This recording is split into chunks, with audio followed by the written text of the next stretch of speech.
Welcome to the Slop Farm. Enjoy the video. You begin by enabling Circle to search in the Google app settings.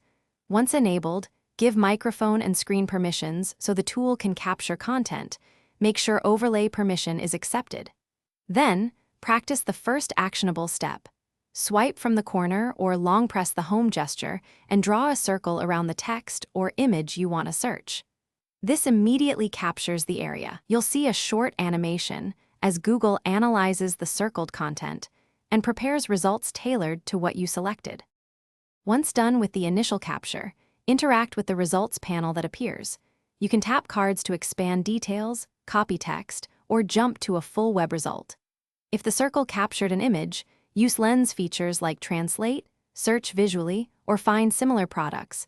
These options explain why Circle to Search favors context.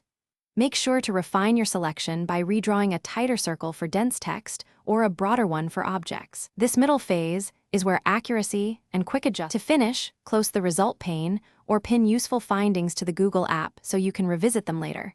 You can also clear the captured activity from your history if privacy is a concern. If the tool miscaptures content, redraw the circle more precisely or take a quick screenshot and crop before searching manually. If Circle to Search becomes unresponsive, restart the Google app, toggle overlay and microphone permissions, and try again. This usually resolves the most common hiccups quickly. Thanks for watching. Consider subscribing if we helped you today.